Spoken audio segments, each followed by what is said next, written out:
Fireside with Peter Adkison. I'm Peter Adkison. Our guest today is Sandra Everingham, and our co-host today is Kristen Jensen, who's back with us. It's so exciting. As you know, and we are on Gen Con TV. Right on. Thank you, Peter. Yes, you're welcome, Kristen. Marketing manager. Gen Con TV, here we are.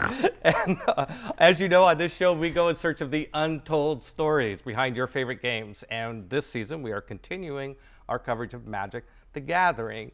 And we are broadcasting from the Chaldea Studios. Yes, also a good note to mention. Yes. Our guest today, if you are as big a fan as I am of the Magic: The Gathering art, especially the old art. I mean, the new art's great, but there's something about the old art, the original art, that is just so nostalgic and so powerful. You are going to be really excited that we have Sandra Everingham in the studio with us today, because she was there. I was there way back, olden days. Olden days. Thank you for having me. I'm really excited to be here. Oh, good. We're so excited to have you here. Oh, we're all just happy. Mm-hmm. Okay, so before we jump into the story of Dark Ritual, that's why everyone's here, right? The Dark Ritual is a great, what an opening move. Who was Sandra Everingham before Magic: The Gathering, before Wizards of the Coast, before all the mania? Well, I was a college student. So many of the artists came from Cornish College of the Arts. I heard about this cool new game from this company called Wizards of the Coast. I thought the name was weird, actually. Wizards of the Coast. It was a strange name. It was weird. You're like, what coast? Right, what coast? We got called, before we were known, we got called all sorts of things. Lizards of the Coast, Wizards of the West Coast, and then everybody, whoever had to design a logo for Wizards, hated me. Lizards of the Coast. For such a long I'm going to start a company name. called Lizards of the Coast now, yes. Peter. There's Wizards of the Couch, I think is anyway. Sorry, Sandra. Go on. Yes, But please. digress. We will digress. Yes, that's the point. Anyway, I was attending Cornish, and I went to school with Jesper Meerfors and Amy Weber. Only 3 of us were in the illustration department. Okay. I had started as a graphic designer. And Jesper was the original Magic director for Magic: The Gathering. Was a Wizard of the Coast employee. Worked on Talislanta. Did all sorts of really important graphic design and art direction for the company in the early years. And Amy Weber, also an illustrator, who did some fantastic cards. Time Walk is one of my favorites. Yeah. And still. Amazing, iconic stuff. Yes, yes. So the 3 of us were in the illustration department at Cornish. Right. He started working for Wizards of the Coast, working on Talislanta. Right. Told me about this new game, this card game, and that he needed a production assistant, someone that could help scan his art as the art started rolling in. So I'm like, sure, I need a job. Yeah. I like games, and so this is is art starting to come in? I'm picturing this must be early 1993 because I started. But scanning. I actually started August of 1992. Okay. It was that early. Okay. Okay. So which we called it lovingly the basement days. Yeah, the lovingly the basement. Yes. Oh, we heard all about the basement days. Yes, the basement. The one computer everyone had to work from. Yep. Yeah. So you've heard that. Yes. We had to do shifts. I had to come in and scan the artwork as it came in. Yeah, we had the they call it hot bunking in the marine or the submarine world, right, where two or three different sailors share the same bunk because they work different shifts. Oh, sure. We had hot desks, right? Sure. Everybody would have to take turns using desks or computers because we had more people than resources. So August 92 had to have been right after you launched Magic at Gen Con, right? That was in 93. So this is all. Okay. So Right this before, is okay. working on creating Magic before we launched it. We okay, had just okay. launched That's the right. Primal Order in Talislanta by then, and so we And were. I think I did a cover for one of the RPGs. For Talislanta. For Talislanta, Yes, yeah. yes. So that was my first cover illustration. Right. Yeah. Yeah, excellent. So I started doing production work, scanning in the Scanning art. As you've probably heard many of the stories that why the art was so small, 5x7, because the scanning bed was tiny. Right. So we had to do that. Yeah, because this is back in the days where art was generally painted, not digital. It was painted on canvas or something. Board, paper. Right. and you took the art, preferably after it's dried, put it face down on the scanner. Preferably. and digitize. So you started off doing scanning for art and color correction too? Yeah, color correction. Now, were you trained for this? Oh no, not at all.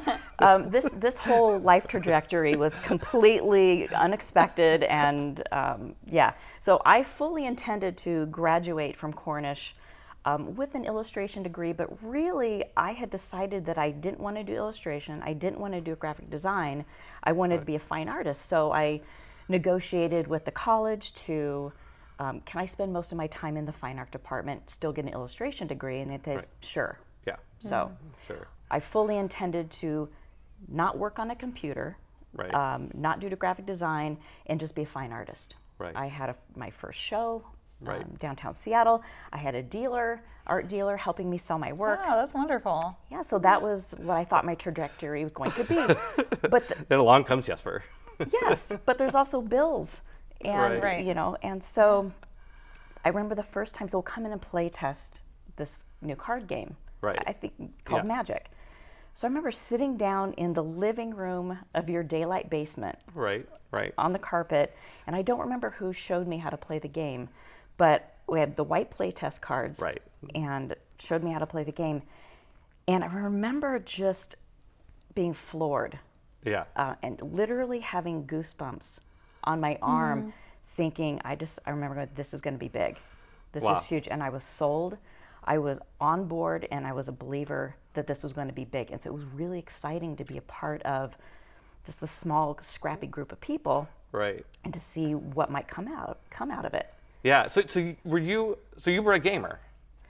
Yeah, I was. You grew up playing games, and so it wasn't like so you had enough experience playing games to see how Magic was different from any other game you played. Yes, I grew up playing games with my parents. Poker. There was many times from a little kid just playing Texas Hold'em with my grandparents and my parents, playing many card games, many board games. We were addicted to computer games on our Commodore 64. My mom and I would play forever. So, loved games. Right. So, hopefully, I had enough life experience. At least I recognized that there's something really cool and special about this game. And I think you went and told your parents about it. Oh, I was on my phone. I was on the phone that night. I called them up. I think it was your father invested, right? Yes. Well, I knew you were looking for investors. I was always looking for investors. This was not cheap to produce. Anybody who's out there is thinking about being an entrepreneur, the first 3 years of my business career, I spent at least half the time raising money, asking everybody, so you're doing scanning for us. Hey, do you have parents? Well, no, you never asked me. You did not ask me. I was on the phone to my parents. I knew you needed investors. And I said, oh, okay, Mom and Dad, I got to tell you about this game. Right. Yes, I am only 22 years old, but please listen to your daughter when I say, please give this man some money. My parents, middle class, did not come from a lot of money, had to work really hard for everything we had. And they said, okay. Yeah. They invested what they could. Yeah. And my dad to this day tells, I wish I would have invested more. But at least he did. He was really happy. He was able to retire a little earlier. So. Oh, that's nice. See, that's the best story. Yeah, I'm really happy. I love that. Somebody who's able to, retire a little bit early, or say, ha, look at me, I did the, I was, you guys all thought I was doing something stupid by investing in this game company, but guess what? That's nice. That's fantastic. Awesome. Okay, there was something I was going to say, but okay. So, go ahead. Oh no, go ahead, please. Oh, please. Okay, so so you came in and started helping Jesper doing the scanning, stuff like that, but really. Let's get into. At some point, he asked you to do a piece of art, right? That's right. I almost skipped right all over that. We were not gonna. I promised them a story about art. So. He encouraged me. I don't remember saying, "Oh, can I do some art?" It was more like, "Why don't you think about doing a piece?" I'm like, "Oh." Okay. Maybe, Yeah, well, he did have like 300 pieces of art he had to get commissioned. He was desperate at that point, right? You know, so Yeah, I mean, I wasn't going to say it that way. well, you know, and I wasn't sure how I was going to. I wasn't confident in my abilities. Let's just say for something that was professional work, you know, Right. illustration for what I viewed as going to be a really cool game. So my first piece was Dark Ritual. That was the first piece I ever painted, and We have a picture of that, right, Will? Okay, thank you. God, that's up. Well, and I gotta say, what an opening move! You know, like Dark Ritual to this day is one of those iconic pieces. It's fortunately also for you. I mean, it turned out to be a very effective card. it was lucky, really. I mean, that's a certain amount of luck in the whole art assignment. Sometimes you get a really good card. Sometimes you get one that sucks. You know, but it was a great card. It's so good that I think it's on the restricted list or banned or something like that. I mean, I don't know. I don't track these things anymore. But it's just a evocative, beautiful piece. Oh, thank you. Yeah, I mean, I owned it for a while. You did. Do you remember? I do. Yes, You gave it back to me. I did. I gave it back to you. Thank you, Peter. Yes, yes. Yeah, I was feeling guilty about some of the original Magic art and how I'd gotten it so cheap, and I did return some of it, not all of it. Yeah. So what? So can you remember anything about the process of making that card? Like you said, you were nervous about going in to do a piece of illustration. Yeah, but, I mean, I think that one flowed pretty easily out of me. But to be really honest, maybe the reason why there isn't a face is because I wasn't sure that I would be able to execute, a face or a skeletal face as confidently as maybe as I wanted. Right. I was only 22 years old. Right. So I was 22. And about to do the most famous piece of art that you Exactly. that So you're that known was a for. lot of pressure on me at the time. No, but I thought there would be more mystery if it was a form, Right. inside of a cloak. Well, I think that was a very happy accident. I think you're absolutely right. I think that in the situation of you not feeling confident about doing a face, I always like to say constraints breed creativity, right? And so sometimes you have this constraint of like, okay, how do I do a picture of this person without a face? So you do this cowed look, and it just adds to the mystery. It just it's fantastic. And how did you overcome that feeling, Sandra, of like, you knew this was going to be good. You knew it in your intuition, your gut, like this is going to be a really good, amazing game. Like, how did you overcome that feeling of like, oh my gosh, I'm making a piece for this, regardless of if Jesper was desperate or not, right? Like, right. I mean, let's forget about that, because like there's really real feelings that I think people experience in all walks of life and all careers. Is like, how do you get over that feeling of like, I'm not good enough to do this? I think with anything in my life, including this scenario, I just jump off the diving board and I just go in the deep and I just do it. I've always done that throughout my life. You almost don't think about it. You just do it. There's something else that's driving you. Yeah. In any like rip off the situation, you just Band-Aid. rip off the Band-Aid and you just do it. And that happened a lot at Wizards. Yeah. I mean, I had no intention don't of overthink learning it, computer just dive programs, but that's where I learned Illustrator, Photoshop, Quark, freehand, all layout programs, PageMaker. Right. Yeah. I learned on the job how to be a designer. Right. Yeah. Right. So another one of your pieces I think fondly of is Drudge Skeletons. And one thing that strikes me with that piece is that you go from Dark Ritual to Drudge Skeletons.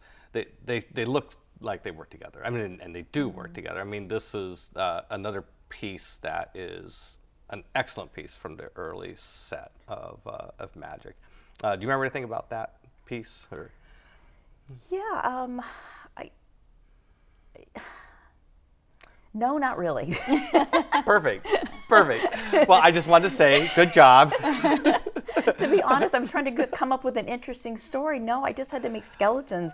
And actually, I really loved horses, and I really wanted to put in not just human skeleton, but I wanted to put in an animal skeleton, a Right. horse. Well, there and you so go. it was like an army. See, Yeah. there you go. That's, They're alive. That's a great oh, start. you know what? What? It is so amazing how I just remembered this Yeah. this memory. My mom always had me watch like Jason and the Argonauts and all those old shows and the animated skeletons. Right. So I think that's what I was thinking of. Yeah. Oh, interesting. This is amazing great. how these memories pops up, get yeah. triggered. Well, you're doing great. Let's try another one. Because a lot of those memories, it's like those are still operating in organizationally, like in the Dewey Decimal System. Right. And the monkey has come in and just tossed all the memories around. So it's amazing that I.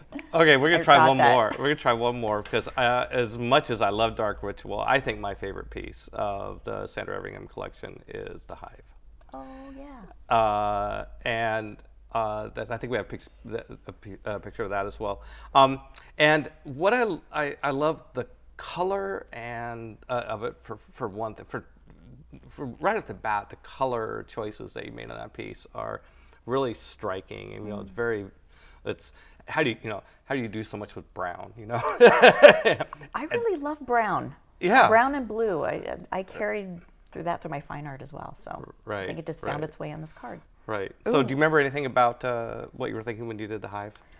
Well, my favorite artist at the time was Salvador Dali. Oh. And there That's a good was choice. there were some pieces of his 3D sculptures and also paintings where he took these white ivory elephants and elongated their legs. And so they almost look long and spindly, and they're walking. There's these right. large Sure. animals carrying and these long spindly legs carrying this massive body, and I was just mesmerized. Yeah. I love those pieces. And whatever those insects are on the Hive, I'm not sure what they are, but they've got the, who knows? yeah. But I was inspired by that. So Right. I gave them long, spindly legs. So as they flew, their kind of legs flew behind them. Right. Yeah. Yes. Sandra, we have a question from chat. Our user Grandpappy Belcher, thank you for asking a question. Have you seen the Dark Ritual cosplay? Yes. Oh, Yes. oh my God, I haven't heard about this. Oh, but I have. Okay, yes. So about a year and a half ago, I get this message from a fan with a photograph of a Dark Ritual cosplay within a Dark Ritual frame, and it's on a stand. It's a full cool. card holding a book, and I was like, "That is the coolest thing I've ever seen. That's amazing." Oh my So God. That's so rad. So cut to. I'm going to jump way ahead Okay, here in yeah, my that's career. okay. We can jump all over the place. Yeah, but I'm going to jump way ahead. we do So that. I am working back at Wizards of the Coast. Yes. So Yes. Now, right? Now. yes, right right now. Okay. So Yes. January, my January of this year, my first day, I'm being introduced to everyone on the team, and it's just tall gentleman, one of the designers, James Arnold, and he said, "You know that cosplay, that Dark Ritual cosplay?" And I said, "Yeah, that's really awesome. That's me." And so I'm working right next to him. Yeah. Oh man. So I'm like, that is the coolest thing ever. Oh my God. So what he did this year was one side was Dark Ritual, and he flipped the card around and became Bog Wraith, Oh wow. because they're both Yeah. Yeah. hooded, cloaked figures. Oh, that is Right. so neat. Wow. That's cool. So I work right next to the Well, what a perfect question. Dark Ritual Yeah, cosplay yeah. dude. Thank you, Internet. Thank you, chat. That's great. Yeah, absolutely. Yeah, there's a certain pride that comes from, and joy that comes from, that has existed for me as a publisher. When I see various characters that we did at Magic or later D&D, whichever, turn into cosplay. Especially we've seen with the Gen Con costume contest, we'll see occasionally. But I can imagine it would just feel even more to have been the artist that illustrated that and came up with this image, to have somebody like it so much that they spent the time to do the 3D version. And there's a band called Dark Ritual too, based on the art. No way! Yes, I know. Yes, That is so rad. I'm sure there's a tattoo somewhere too. But no, I'm sure somebody I has got the I got an tattoo, yeah. email saying we have a band and we've named it Dark Ritual Oh, because they wow. love the card so much. That is so cool. Wow. They're metal, of that's course. Excellent. Of course. Yeah. Of course. Are you a big That metal? is so metal. Are you a metal fan? I'm a fan of all kinds of music. Yeah. Yeah. All right. Excellent. Cool. All right. So, talking a little bit about your art. So let's go back to the Wizards of the Coast entree. So you came in. I assume like the scanning that you did and color correction were all sort of as a part-time sort of thing. I was in my Yeah. senior year of college. So. Yeah.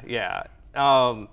Do you so you came over to the basement a lot. I don't know if you remember anything about that. Well, talk about yeah. What? Well, I remember like some of our team meetings. Yeah. And I remember being in your living room upstairs, and you had the big whiteboard, and it was all hands with maybe all 15 of us. Yeah. Maybe. And I remember you writing on the board, make games as big as the movies. Oh my God. Remember that? That did the huge vision. And it was really inspiring. It inspired me. Wow. Yeah. I do remember that being our motto for a long time, but Yeah. I had no idea where it came from. I didn't even know. Well, that meeting. It probably came up before the meeting, Yeah. but then that meeting was the Yeah. unveiling, if you will, of But- it. And it was a vision that was held. Yeah. You know?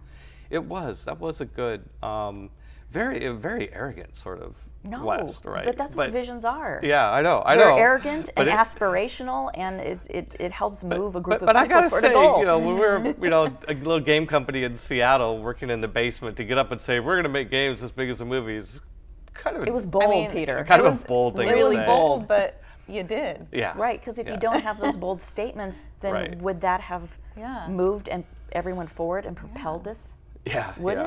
it? I mean, staying small Well, keeps you small. Yeah. Yeah, absolutely. I agree. You know I don't want to Yeah, I agree. It's great to have a bold statement, but let's be real. We became big because Richard designed the most amazing game ever. But we recognized it. You recognized it and said yes to it. Mm-hmm. You could have easily said no. Yeah. We don't do card games. Yeah, that's true. That's true. I'm glad I said yes. Yes. That was good. Kerensky on chat says, I think you nailed it, and then some. Yeah, and So- and Wizards. Yeah. Oh right. Woohoo! I think so, yeah. Again. Double for that one. Yeah, well, I think we had a lot of help. I mean, there was a lot of, there was a number of companies, video games were part of that. We actually used to measure, how big was the games business and how big was the movies business. And yes, during the late 90s, the streams crossed, and video games were part of it, and then Magic the Gathering and Pokemon and all that stuff added together. There was this point in the late 90s when games became bigger than movies. That's pretty cool. Yeah, and then I remember when we first got the booster boxes that arrived at your house and the truck Yeah. and I think we may have Starters had and a boosters. First shipment of starters and boosters for and Magic we Gathering. had a launch party and we had Yeah. food in your backyard Oh, and that we're is opening awesome. up the booster packs for the first time. Yes. And that feeling of not knowing what was inside and Right. it's like, oh, I got this rare. Right. I got this rare card. The barbecue and boosters party. Yes. Anyway, it was just really cool. Wow. Yeah, That was awesome. I remember that day really, really well. We had a day where we had orders from distributors, not big orders by later standards, but our initial set of orders that distributors would order without really knowing what Magic the Gathering was. So they're ordering kind of the level they would Talisman or Primal Order, and our warehouse was my garage, and the garage was full of RPG stuff, Talisman and Primal Order stuff. And so the semi truck came with all these Magic cards. These are alpha cards. And we unloaded them and broke them up into different, okay, these are going to Berkeley, these are going to War Games West, these are going to Diamond, all the different distributors, allocated all the different product. But we had no place to put it. Right. But it was So what'd you do? It was a bright, sunny day, clear summer day. We put them in boxes. We just left them on the lawn overnight. Oh my God. Oh God, it gives me anxiety just thinking about it. And the next morning, the Oh, it UPS was drivers fine. came and picked them all up. Everything was fine. Picked up all the alphas and sent them off Oh, my to goodness. around the states. Yeah, that was pretty cool. Were you at the? We also did a fundraiser where we showed off the art. Art was the main way of raising money.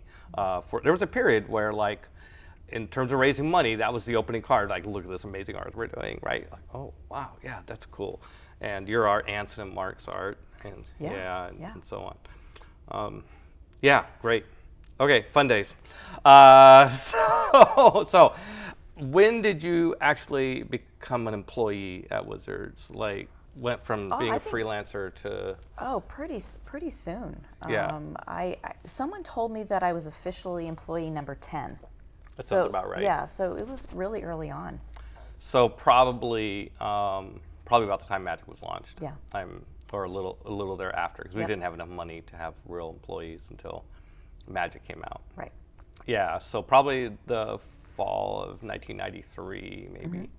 Yeah, it was probably right just after I graduated Yeah. from college. Wow. Seems so weird, but yeah. Wow. You might be 23 by this point in the story. I was officially 23. Okay, so what was your first assignment as an employee? Like, what did you start doing at Wizards once you were full time? Well, I was still a production assistant. I was still color correcting all the artwork, scanning in the artwork. But as we, working on our next sets, Right. Arabian Nights and Antiquities. Antiquities. I started getting more responsibilities. First I had to learn the program. So as I am Right. working on these things, I'm learning the program. So I'm probably helping with some packaging. I'm helping collateral, marketing collateral. Yes. all that stuff. Did you so did you like at night or like when you go home, did you like read online tutorials on how to do Photoshop and stuff like that? I didn't know. There was no online then, Peter. What are you talking about? I mean, you could go into like an AOL chat room, I guess. And Yeah. It wasn't until we got to the large complex was there Netscape, and I'm like, what is this? And it was all just text. No, Yeah. no, there were nothing like that. So how did you learn? I Just on reading the the job. reading the help menus on I just think in I the dove in software? and just kind of wandered around the UI, just trying to figure out what press things. buttons, see what the hell. Press and buttons. asking questions. Asking how do we Right. do this? And how was the software performance on those early computers? Well, let me tell you. Dave Howe was in here, by the way, told some of his great stories of the heroic efforts of doing typesetting and layout for Magic cards. And Yeah, I think we were using Photoshop 2.0, 2.5 by that time. But I remember scanning in textures that we had created by hand. I wanted to create a filter effect in Right. Photoshop on a piece. And I got my settings where I wanted, hit click. I'm like, well, let's go to lunch now. Yeah. Because it was going to be about a half an hour before I knew what was Like it what was gonna- rendered? right, till Oh it my rendered. gosh. It took a half hour. So Oh my get back from lunch, and it was more like, good enough for me. There was no like, I kind of want to tweak it just a little bit more. Let's Right. adjust it. Nope, that was it. That's that, good. that was it. That's good. Perfect. Yeah, great. I remember early computer days of like when I worked at Boeing.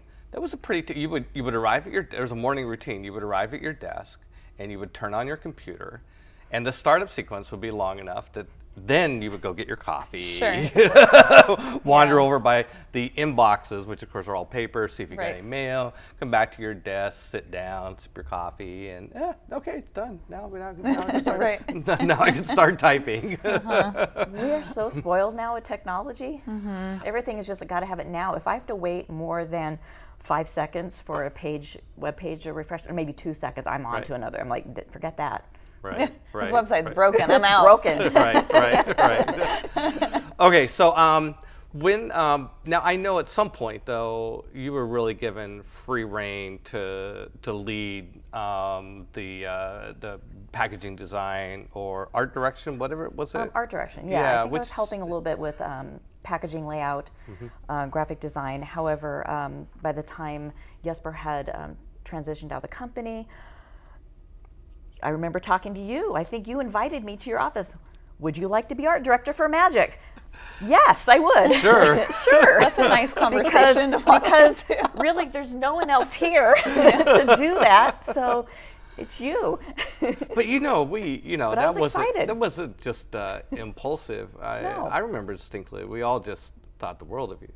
Well, thanks. I mean, everybody that I was worked- up for the challenge. Yeah, I we felt all- like I could just step into it, and it was good. It wasn't an arbitrary decision, we certainly, everybody felt. I mean, you're definitely one of the employees that everybody admired. Aw, thanks. I mean, I can say that with all confidence and sincerity. It was a pleasure working with you, and Thank you. I think everybody felt the same way. And so, what was the first set where you were in charge? Legend? Completely in charge. No, I think I was starting to help more with Legends and maybe had finished that. But no, I think it was more, there's Homelands, Ice Age. Ice Age, I kind of picked that up because Ice Age actually was going to release way sooner earlier. than That's right. originally. So Right. I think I picked that up and kind of ran that over the finish line. The Alliances, Homelands, but then I also picked up Vampire: The Eternal Struggle. Right. Yes. So, Ancient Hearts and oh my gosh, Sabbat, Right. and there's another one. Can't even remember. Yeah. Maybe Netrunner. I didn't do Netrunner. No. That was another art director. But I was art directing both of those games. Yeah. Right. Right. So you were so art director. How many? So you must have been working with 20, 30 artists at the time. Oh, Maybe I think 40. Oh, more than that. Yeah. For sure. Yeah. Yeah. So you're calling them all up, talking. Did you? Yeah, we did this over the phone. Yeah. There was no email. Well, we didn't. I didn't do it over the email. I just called people on the phone, and I had a list of all the cards, and I would kind of pre-select groups Right. for people I thought maybe they would be interested in, and then I would just read down the line. It's like, okay, I'm just going to start reading down the line. Stop me when something sounds interesting, and I'll just put your name by it. Wow. Tell me how many. So that's how we did it. Just And the like, well, tell name me a or- little bit more about. Yeah. Just the name. Just based on the name. But if they're like, oh, that sounds intriguing, can you tell me a little bit more? Oh, it's a green card. Maybe we had a mechanic, Yeah. a basic mechanic, Right. but that was it. Right. It was super open, super loose. So. Did you kind of follow? I know Jesper always talked about wanting to give the artists as much of a range of possibility as possible. Jesper was a big believer in not wanting to over direct artists. Did you kind of follow in that same school, or did you have more? Yeah. No, absolutely. I mean, I feel that I did. Yeah. Because we didn't have a lot to go from, Right. really. And I think setting that standard up and that expectation with the artists, that's what was expected. That's how that foundation started. And so just kind of carrying that torch Right. and yeah. Gosh, that makes me feel so much better. In my current job, Sandra, I do some art direction for Gen Con, and I always feel so bad because I'm like, dear artist, I just want to see your art. So, please do this. And more, I give a little bit of direction, but mainly I just, I want to see where they go with it, where they take Right. it. And I always Right. feel a little bad because I'm like, am I not giving them enough to go off of? Are they like, this lady just wants me to create something, out of nothing? Yeah, well, back But- then there was less, narrative story written into the Yeah. sets and throughout the Sure. sets. So there wasn't, you didn't have to tie in this group of cards with this group Okay, of cards sure. and have an Yeah. overarching narrative. Right. So right. whereas now there is, Right. each set goes into each other and there's stories within themselves. Well, and I've learned, like with artists, I'm not much of an art director. I've had to do it like you. Like, not the step-ins. I don't have an art director to give this to, and I need this piece of art. But I find it like talking about the emotions of the piece Yes. is often more important than anything else. Is it moody? Is it Yeah, mood. confrontative? Is it Yep. angry? Is it is this person excited? What that sort of thing. Yeah, and the artist understanding what kind of the mood and motivations with each of the color of magic and Oh, yeah, that what would they be important. represent. So Sure. that was super important because if you didn't know what the card could be, at least you had that foundation. Well, I know, a black magic is going to be a little darker and is going to Right. probably Kind of generally you know the see- mechanics of Yeah. black. Yeah, I can Right. see Yeah, that. fire's going to, or red's going to be, about destroying and destruction. Right. Right. Sometimes some of the fun stories from early days have to do with travel. Do you remember? Did you travel much for Wizards? I think we sent you out. I had to go to Cardamundi. You Yeah, went to, yeah. yes. Oh, yeah. So I and did by do the way, press checks. yes. Tavis King, sent me a message this morning asking if you had gone to Card. He thought that Yeah. you had gone to Cardamundi. So Yes. So you did press check. I did. Yeah. So Cardamundi in Belgium. in Belgium, Yes, at in Belgium. the little tiny turnout. Right. Which that was my very first trip to Europe. 23, 24 years old. Right. Nervous. Go- Oh, I'm So sure. I Yeah. was sick to my stomach. My very first plane ride over the Atlantic, I was so nervous. I'm I was sure. sick to my stomach the whole time, Yeah. and like an entire print run was riding on my shoulders. Right. At 23. yes. Oh my goodness. And so, and having to act like a grown-up among people that really knew what they were doing, and I understood what we needed from the cards. I understood the kind of the standards that we were going for and what to check for. So Right. I understood the printing process, and I understood Well, I that. imagine Luke Merton. But it was Luke me. there? Yeah, Luke was Did- there. I bet he took good care of you. Oh yeah, it was great. Some of the was- best meals that I've ever had in my Yes. life. Yes. Yeah. Yes. And me as well. At least in my younger. Yeah. Luke Merton's there. What a guy. We might. He's coming to Seattle in January, so I'm Oh, hoping we'll get really? him on the show. I've got Oh, my that would fingers be majorly amazing. crossed. Hopefully. He asked me for something that I'm sort of trying to say. Quid pro quo, Mr. Mertens. I can do that for you. Yeah, but exactly. So how did the never press check? but and, yeah, right? and never but and yes. The press checks went great. No, yeah, no, it was a lot of fun. I really. So that wasn't the time that we had the problem with revised, right? With Edgar. Do you remember anything about that? I do. Yeah. Was that the summer? That would have been the summer of '94, I think. Somebody Yeah. online will check it for us. Yeah. Was it the lots of the? I think it's when we did revised. I found by since Was I this started Blue Hurricane?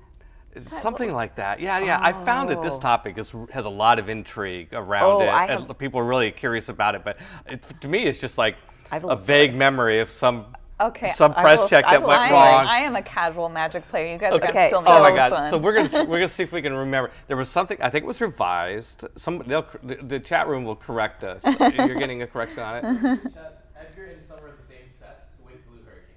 Yes. Yes. That's what I thought. Yeah. And it was revised in '94.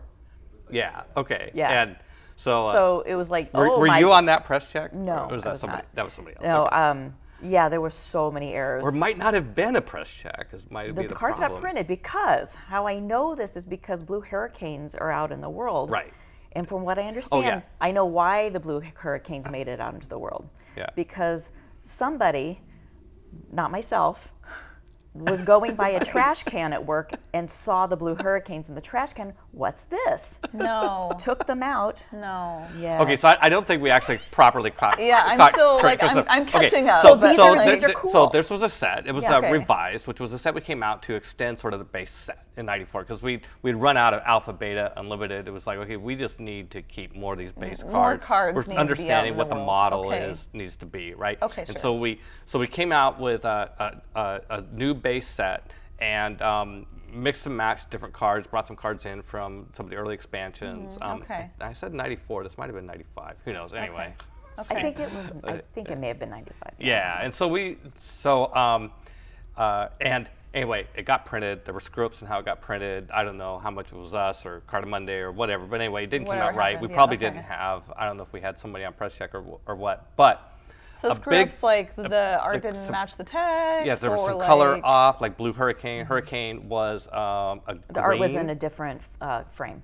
Yeah, the art was Oh. in a different frame. Yeah, and Okay. so Hurricane's a green card, but it came out red or something, or blue or something Yeah, like it was that. in a blue frame. It was a blue frame instead of a green. green. I'm pretty sure, boy. Okay.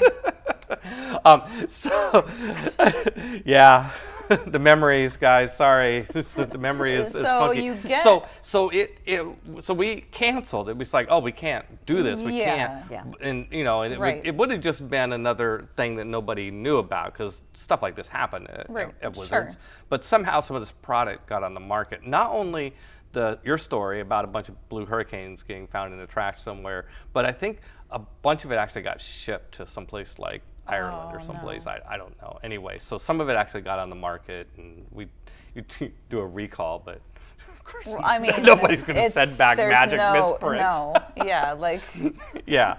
So it Exactly. became kind of a moment in the history. Yeah, Which okay, for us on the wow. inside, it was just like, now it's got all this mystique around it, and people have these questions, and we're like, I maybe had 2, maybe 3 conversations about it while I was at Okay. Wizards, and every conversation was like, you have that conversation, and you go on to the next thing, like, oh, bad product. Mm. Yeah, okay, throw it away. Next question, right. So anyway, that wasn't your fault for sure. No, I don't think it was. Yeah, of course So, not. Yeah. so it wasn't this moment of like, oh shit, what? Like it was more just like, nah. Well, it wasn't you a know, shit no, moment, but I yeah. mean, like, there were so many like, oh what- shit moments right. that they all kind of like. This is piled on. You're like, this is a lower, lower like, pile. well, there was an economic, it was like, I don't know what terms we came up with Card Monday. I don't know if we paid them full price for the cards. I don't even remember. There would Sure, have but been you some sort of figured it out. financial. Yeah. We did something Okay. and moved on. And I don't want to trivialize it, but at the same time, we had a lot of growing pains and we made Sure. mistakes. And, Other things to and- get to. Oh my gosh, yeah. We were hiring 10 people a week, I think. Oh my I goodness. remember. Yeah. There Wow. was so much going on that Right. it was hard to keep up with everything. Yeah, Yeah. yeah. So, yeah, if somebody online wants to set us straight on any of these things, great. Please. Let us know, because we certainly would not want to introduce any inaccuracies into the history of Magic the Gathering. Okay, so anything you want to share? The magical history of Magic the Gathering. Magical history. Sometimes it's true and sometimes it's not. It's okay. We will rely on people out there who have studied this to set us I'm just straight, kidding, and we're I'm just happy kidding. to take those corrections. Allegedly. And live corrections right here. Okay, so what happens next at other travel stories, right? Right before I had left, we all went to France. We all went to France. Well, at the time, we were using mostly a majority of the people or the artists were, from the U.S. Right. And we wanted to incorporate more international artists, bring them in. Right. So we thought it'd be a great idea to attend a comic book convention in Angoulême, France. It was tiny, beautiful little village. It was a Right. pretty big Right. comic book convention, internationally known. Let's go and start scouting out some more Right. talent. Of course, all the art directors had to go. It's like, could we do this? It's too important to assign to Sure, just this one is- art director. No. We all need to go. We all have our own. Clearly. We all have our own products, and we all need to do this. So all 5 of us went traipsing off to France, and it was a really good time. Did you find artists over there? We did, and that's where I met Mobius. Oh. Yeah. Wow. Yeah, I That was had looking. to have been a moment. Oh, it was amazing. Oh. I was starstruck. I was a huge fan of his work, so Had he ever heard of magic? Or No. No, I don't believe so. Yeah. I don't even know if I even talked to him about magic. I may have. Sure, yeah. But, he had a long line of people wanting to sign, and right. I had a book, please sign my book. I was all starry-eyed. Oh my God. Oh, Bad call. news. Phone call. Oh my God. Someone's calling in. Live calls. the live, we're taking live calls. Hi, Mom. Viewers. Okay. That's so Yeah, cool, now it's though. still peak. Oh, I'm so bad. I'm so bad. Okay, I'm I- airplane mode. There we go. Sorry. So we did find people, but I cannot recall anyone that we actually ended up working with long term. Right. But it was a great trip. That's hilarious. I guess the story is that, that was kind of what the culture was like in a way. We weren't always making the right decisions from sort of a traditional corporate money, like, oh, the whole art department wants to go to France. I think that sounds like a good team building exercise, right? That sounds reasonable. They've been doing great work. They deserve this, right? Yeah, I think there was I think we always had the attitude, I say we because we talked about this at the board level, was that Wizards, while we really valued the money we raised, like from your parents and a number of people that raised money for the company, considering the value of the company that was created, the amount of money that financed the company was tiny compared to the value that was created. And I always had the attitude that the employees were as much the investors as the investors were, because the employees really contributed hugely to creating that value. Of course, Richard, for designing Magic the Gathering. And so something like that, I always had the attitude of like, these are shareholders and the company's doing great. Peter, just from looking at the outside, like every story we've heard, that I have heard personally, from guests, you know, it seems like you guys invested so much time and energy and like emotional into like birthing this thing out into the world, right? And I just think that's really magical and amazing, honestly. Oh, we worked so hard. I mean, like, did you? I mean, I mean, oh my I imagine gosh. we all did. Yes, I mean, we did. We worked Yeah. crazy hours. Yeah, and you know, I left what I thought was going to be my life path, my career path, was going to be I was going to be a painter. I mean, I left that behind and to a fine arts painter as opposed to an fine art- illustrator, yeah, which yeah. So that changed the course of my life, the So- course of my whole career. So, but your career there is not over just yet. You went from art director to, at one point, you and Daniel. We managed the entire production department. yeah temporarily. You and we did. Daniel yeah. Jellin Yeah. for a while. Yeah. After Jesper left, so that was art. That was art direction, graphic design, probably print buying, and managing the printers and all that stuff. Yeah. So you and Daniel co-ran that department for some time. Yeah. Well done again. Good. And then you left Wizards for a little bit, is that right? I did Okay. for a little bit, 23 years. Oh, so, okay. yeah. Okay, for some time. Yeah, so I left. I feel like I wanted to do something else. I ended up going into the video game industry, and I wanted to just create art. I wanted to so I ended up doing texture art and for environments and characters. First company was Zombie Interactive, and that was a lot of fun, just creating art. I think I wanted to leave art direction behind because I started so young. Right. It felt like I was doing a reset of my career. It's like, okay, that was a lot. It was amazing. It was rewarding, and it was a huge launching pad for the rest of my career. But now I just want to go back and create art. Back to your roots, right? Yeah, kind of go back to the beginning. And then that's where I started working my way up again. Right. You know, I became a UI artist, worked for EA, Microsoft Game Studio for a while.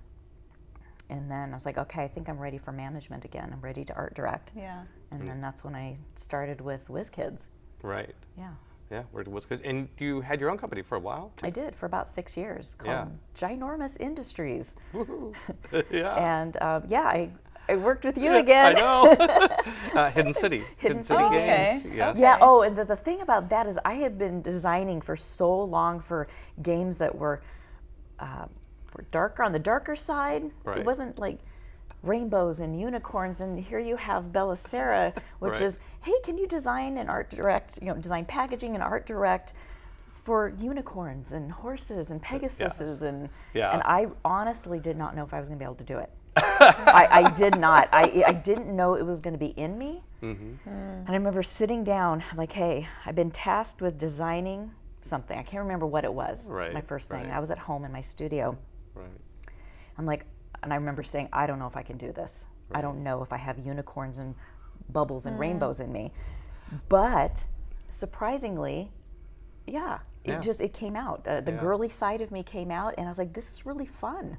It was really, really fun. It was and a special property. It I really loved was. working on that game. Yeah, it was a special property. It's one of my big regrets in life that I wasn't able to get it to work as a business. But I felt really proud of doing a young girl's property. It was so uplifting and inspiring, and so on and so forth.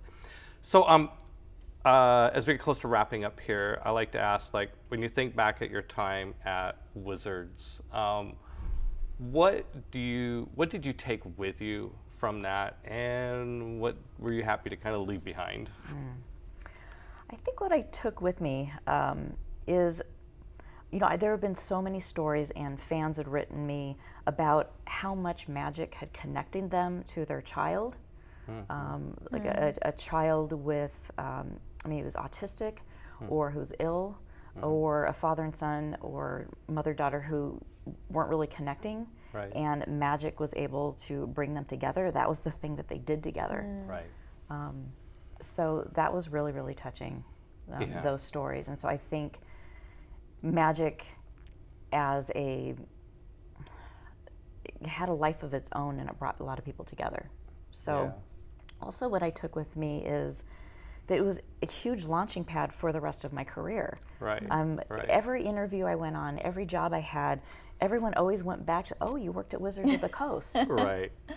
So it was always, I thought, that thing that was like, without that, I think I interview okay, but Right. maybe that just kind of tipped it over, the decision making just a little bit. That's wonderful. We trust that she knows what she's doing, and because she's, helped. Yeah. She's been in a startup before. Yeah. That's okay. So And leaving behind. But before we go to that, I want to Yes. press a little bit more on this first half of this question, because I could see the pride and delight that comes from how meaningful a game was that you created, and I can see how it helped your career. But for you personally, what do you think? Okay, this is really what I got out of it. Not in terms of how rewarded, but like what you learned from that experience, or what do you value in terms of life experiences from those days? Well, I think that the learning has really stretched into currently, because I really feel like I have come full circle, Right. being at Wizards of the Coast again 23 years later. I back then I believed that working on magic and illustration kind of may have damaged my love of painting Right. for a while, because I stopped illustration Right. when I left. It just wasn't my thing anymore. It wasn't what I really enjoyed, and I never really got back into painting. But I would do all these other type of creative endeavors. I would do mixed media stained glass, little encaustic. I would do work with wire. I would make jewelry. So I was always making things, but I never went back to painting. I did a couple pieces, but it was always felt like a struggle.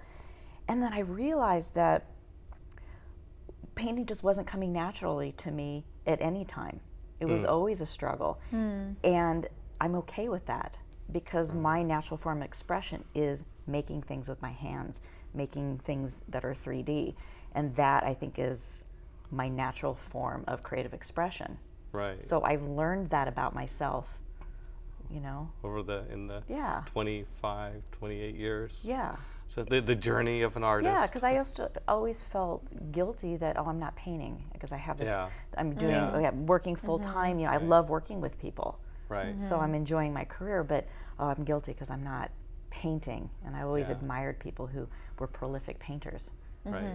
But All right, now we'll go to the okay. other half of the I'm question. okay. Okay, so what were you happy to leave behind? well, the illustration, Yeah. to be honest, and, Yeah. and I'm completely 100% okay with that.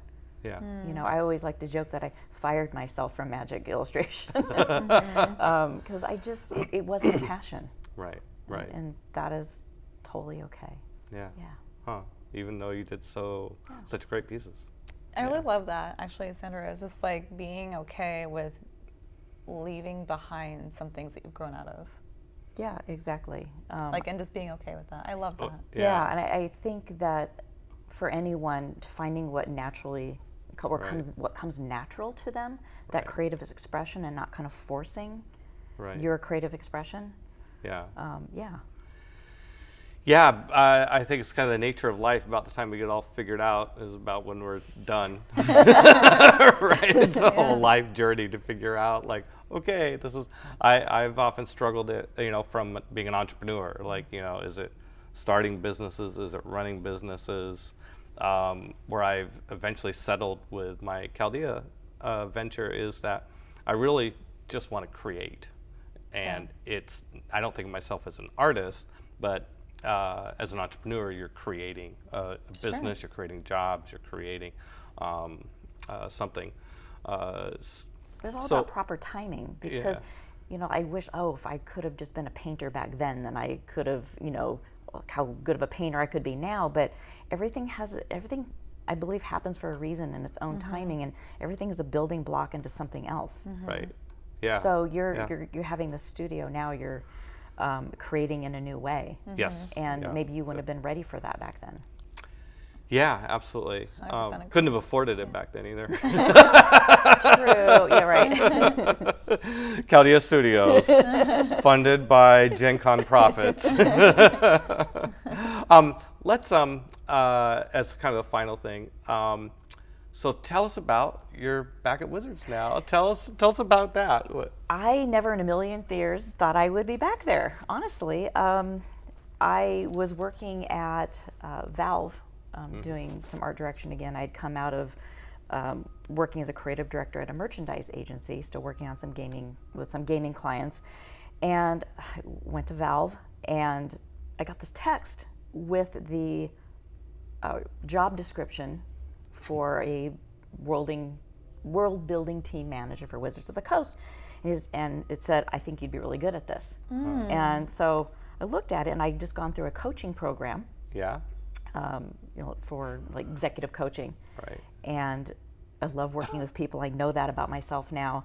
And I opened it up, and I'm like, I read the description, kind of like, oh, it's Wizards. I'm not going to go back to Wizards. And I read the role, and I'm like, this is perfect for me. This is perfect for what I want to do, where I want to go.